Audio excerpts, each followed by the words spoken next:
I sat there for a long moment just holding the envelope, my thumb running along the edge of the seal, and Harold didn't rush me. He'd been doing this job long enough, I imagine, to know that some moments in a client's life needed silence more than legal explanation. Outside his window, I could hear the ordinary sounds of a Tuesday afternoon, a bus hissing to a stop, someone laughing on the sidewalk below, and it struck me as strange that the world could keep moving so normally, while something in my chest felt like it was quietly caving in. "Take your time," Harold said, finally, when I still hadn't opened it after almost a full minute. "There's no rush on this end. The sale's already closed, unfortunately, which means whatever's in there isn't going to reverse a transaction that's already gone through. But it may explain a great deal, and it may give you options going forward that you don't currently know you have." Options. I turned the word over in my head, trying to imagine what kind of options existed for a house that had already changed hands, money that had already vanished into accounts I had no access to. $210,000. I kept coming back to that number, turning it into something concrete: the kitchen table where my grandmother taught me to make her pierogi from scratch, the dock where she'd sit every evening with her coffee and watch the sun go down over water that turned the color of a bruise, the guest room where I'd stayed every summer of my childhood, filled with her ridiculous collection of ceramic owls that she swore brought good luck. All of it, reduced to a number in a bank account that wasn't mine, sitting in a folder on a desk that smelled like burnt coffee. I finally worked my finger under the flap and opened it. Inside was a letter, several pages, and beneath that, a second, smaller envelope, sealed separately, with a single word written across the front. Proof. I set the smaller envelope aside for a moment, my hands not quite steady enough to deal with two mysteries at once, and unfolded the letter. "My darling girl," it began, and I had to stop right there because I could hear her voice so clearly in those two words that it was like she was in the room. "If Harold has given you this, it means what I feared has happened, and I want you to know, before anything else, that I saw it coming. I want you to know I wasn't fooled." I kept reading, and with every paragraph, the cold feeling in my chest spread wider. "Your father has asked me twice now to sign papers simplifying the estate, as he calls it.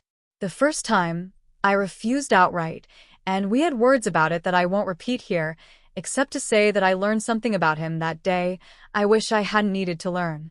The second time, more recently, he brought a document to the house while your mother distracted me with talk of a doctor's appointment and asked me to sign it, just as a formality, so nothing gets held up in probate. I want you to know I did not sign that document, whatever version of my signature eventually appears on it. My hands shake too badly now for anyone to easily forge a steady signature, but they shake predictably, in a pattern a person who has watched me sign things for 60 years could probably learn to imitate, given enough practice and enough of my real signatures to study from. I don't know exactly what your father is planning. I only know that he has never once, in all the years I've known him as my son, accepted no as a final answer when money was involved, and I have grown frightened enough of what he might do that I am taking precautions while I still can. I had to put the letter down for a moment. My hands were shaking now too, in a way that felt like some strange, unwanted inheritance of its own. Harold slid a glass of water across the desk without saying anything, and I drank half of it before I trusted myself to keep reading. "I am having this letter notarized today, by a notary who is not the one your father uses for his own business dealings, and I am having a video recorded, with Harold present as witness, of myself stating clearly and unmistakably that the lake house belongs to you, and that I have not signed, and will not sign, any document altering that fact. I am also enclosing, in the smaller envelope, a set of my true signatures from this same week, dated, along with a letter from my doctor confirming the state of my hands and my full mental competency as of this date, in case anyone ever needs to compare them against whatever your father produces. I hope none of this is ever necessary. I hope I am simply an old woman being overly cautious in her final months. But I have not survived 79 years without learning to trust my instincts about people, even the people I love most, and my instincts are telling me to protect you from something I cannot yet fully see coming." The letter went on for another page, softer in places, more like the grandmother I remembered. A paragraph about the dock, about teaching me to swim in that lake when I was 6 years old and terrified of the water, about how she hoped I'd bring my own children there someday and let them be as loud and sunburned and happy as I always was. But underneath the softness, the warning ran through the whole thing like a wire, and by the time I reached her signature at the bottom, steady, deliberate, nothing at all like the shaking scrawl on the amendment my parents had used, I understood that my grandmother had spent the last months of her life quietly building a case against her own son, because some part of her had known, with a clarity I still didn't fully have myself, exactly what he was capable of. "There's a video," Harold said gently, once he saw I'd finished reading. "She recorded it in this office, actually, in this exact room, about 6 weeks before she passed. I witnessed it. My assistant witnessed it. It's dated, time-stamped, and in it she states, unambiguously on camera, that the lake house is to remain yours under the terms of her original will, and that she has not authorized any amendment or joint trust arrangement involving that property. I have to be honest with you, when your parents' attorney sent over that amendment for the title company, my first instinct was that something didn't sit right, given what I'd witnessed just weeks before her death. I pulled this file specifically because I remembered her exact words to me that day. She said, and I wrote it down afterward because it struck me as strange at the time, if they ever try to take the house, give her everything in that drawer. All of it. Don't hold anything back to spare anyone's feelings. I looked down at the smaller envelope, the one marked proof, still unopened in my lap, and felt something shift inside me. Grief, still, enormous and unresolved, but underneath it, something sharper starting to take shape. Not just sadness anymore. Something closer to resolve. "I need to see that video," I said. "And I need to know exactly what's in this envelope. Because if my parents forged my grandmother's signature to steal a house she explicitly left to me, I want to know precisely what proof I have and precisely what I'm going to do with it." Harold made a call, and 20 minutes later his assistant, a soft-spoken woman named Priya, who'd apparently been the one to run the camera that day, set up a laptop on the conference table down the hall and queued up a video file dated 14 months earlier. I sat in a chair that felt too stiff for what I was about to watch, the smaller envelope still unopened in my lap, and Harold sat across from me, quiet, letting me control the moment I pressed play. My grandmother appeared on screen looking smaller than I remembered her, thinner, her hair a soft white cloud. She'd stopped bothering to dye in her last year, but her eyes were exactly the same, sharp, amused, entirely present, nothing like the fog people sometimes assume comes with old age and illness. She was sitting in this same office, in what I now recognized as the same chair Harold usually offered clients, a cardigan draped over her shoulders, even though it was clearly summer outside the window behind her. "My name is Eleanor Kowalski," she said to the camera, steady, almost businesslike, the voice of a woman who'd run a household and a small accounting practice for 40 years and knew exactly how to make a statement sound official. "Today's date is the 14th of March. I am of sound mind, and Dr. Okafor's letter, which Harold has on file, confirms that assessment as of this week." She paused, glanced briefly at something off camera. Harold, I assumed, nodding her forward, and continued. "I am recording this because I have reason to believe my son may attempt, at some point after my death, to alter or circumvent the terms of my will, specifically regarding the lake property on Hensley Road, which I have left, and intend to continue leaving, to my granddaughter." She said my full name then, clearly, deliberately, like she wanted no ambiguity about who she meant. "That property is hers. I have not signed and will not sign any document creating a joint trust, granting power of sale, or otherwise altering that arrangement. If such a document appears after my death, bearing what looks like my signature, I want it stated clearly, on this recording, that I did not sign it knowingly or willingly, and I would ask that it be treated as fraudulent unless proven otherwise through proper forensic examination." She held up her hand then, visibly trembling, the tremor unmistakable even through the slightly grainy old footage. "My hands shake like this," she said. "They have for 2 years now, and they get worse under stress, worse in the mornings, better by afternoon if I've had my medication. Any signature I produce reflects that. If a signature appears smoother, steadier, or more controlled than what you are watching right now, it is not mine." She lowered her hand slowly, folded it over the other in her lap, and looked directly into the camera with an expression I recognized instantly. The same look she used to give me across the kitchen table when I was small and had done something wrong and she already knew before I'd even confessed it.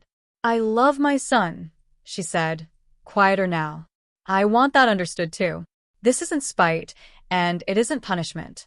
But I have watched him make choices over the years that concern me, and I would rather protect my granddaughter, while I still have the ability to then leave her without recourse after I'm gone."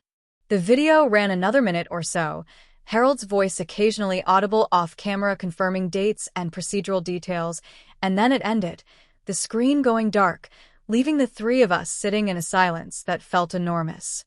I opened the smaller envelope after that. Inside were exactly what she'd promised, a series of her actual signatures, 6 of them, dated across that same week, each shaky in the same distinctive pattern, alongside a formal letter from her physician, Dr. Okafor, confirming both her cognitive competency and the physical tremor affecting her hands, dated the same day as the video. I laid the amendment my parents had submitted to the title company next to those signatures, and even without any forensic training, the difference was obvious. The signature on the amendment was smooth, controlled, confident in a way my grandmother's hand simply hadn't been capable of for the last 2 years of her life. "This is enough," Harold said, watching me study the pages. "Not to unwind the sale automatically. That's going to require a civil suit, possibly criminal referral given what we're looking at here, and I won't pretend that's a fast or painless process. But this is more than enough to build a case. Forensic handwriting analysis will confirm what's already visible to the eye. Between the video, the physician's letter, the comparison signatures, and the timeline showing your grandmother visited this office alone 6 weeks before her death specifically to create this record, a jury is going to have a very hard time believing your parents' version of events." I called my parents that night, mostly, I think, because some old habit in me still wanted to give them a chance to explain themselves before I did anything else, some last flicker of hope that there was a version of this where I'd misunderstood, where the truth was less ugly than it looked. My father answered on the 3rd ring, his voice easy, unbothered, the voice of a man who had no idea his mother had spent her last months building a case against him from beyond the grave. "I know about the lake house," I said, no preamble, because I didn't trust myself to build up to it gently. "I know it sold 6 months ago. I know about the amendment. And I have a video of Grandma, recorded weeks before she died, saying explicitly that she never signed anything like that and that any signature saying otherwise should be treated as fraud." The silence on the other end of the line told me almost everything I needed to know. It went on long enough that I actually pulled the phone away from my ear to check the call hadn't dropped. "You don't understand the whole situation," he said finally, and something in his tone had shifted, gone careful in a way I recognized from childhood. The tone he used right before he tried to reframe something into a version where he wasn't the one at fault. "The house needed work. Taxes were behind. Your mother and I made a decision that made sense at the time, for the estate as a whole." "For the estate," I repeated. "You sold my inheritance and put the money where exactly?" "Because it certainly didn't come to me." Another silence, longer this time, and in it I heard everything I needed to hear. Not an explanation. Not even really a denial. Just the particular quiet of someone realizing they'd been caught with no good story left to tell. "I'm not doing this over the phone," I said, before he could try again. "You're going to hear from Harold's office. I'd get your own lawyer if I were you. I won't pretend the months after that call were easy. They weren't. There's a specific, disorienting grief in discovering that your parents are capable of forging a dying woman's signature, and it doesn't resolve itself neatly just because you have the paperwork to prove it." My mother tried calling several times in the weeks that followed, alternating between tearful apologies and increasingly strained justifications about financial pressure, a business investment that had gone badly, a belief that I would have understood, eventually, if they'd just explained it properly. I didn't call back. Some decisions don't require a debate once the facts are already sitting in a folder on your lawyer's desk. The civil suit took the better part of a year. The forensic handwriting analysis confirmed exactly what the naked eye had already suggested. The signature on the amendment showed none of the tremor patterns present in every other verified signature from that period of my grandmother's life, and the notary who'd stamped it, it turned out, had also handled several of my father's business filings and, under scrutiny, admitted she hadn't actually witnessed the signing in person, a violation that cost her her license and opened up a separate legal problem entirely her own. My parents settled rather than let it go to trial, transferring the full proceeds from the sale, plus interest, into an account in my name, along with a formal, notarized acknowledgement. Ironic, given everything, that the original will's terms had been circumvented without my grandmother's consent. I didn't buy the lake house back. It had already gone to a young family who'd fallen in love with the dock and the water the same way I once had, and something in me couldn't bring myself to disrupt that, even with everything that had happened. Instead, I used the money to buy a smaller place upstate on a different lake, quieter, with its own dock, where I now keep a small collection of ceramic owls on the windowsill, not because I believe they bring good luck the way my grandmother swore they did, but because some part of her is still in that habit, still in that belief, and I wanted to carry a piece of it forward somewhere she never got the chance to sit and watch the sun go down herself. I talk to my mother occasionally now, carefully, at a distance that suits us both. I haven't spoken to my father since that phone call. But I still have the letter, and I still have the video, and some nights, when I want to hear her voice again, I watch it, not for the legal weight of it anymore, but for the sound of her saying my name, clear and certain, protecting me from something she knew was coming long before I ever saw it myself.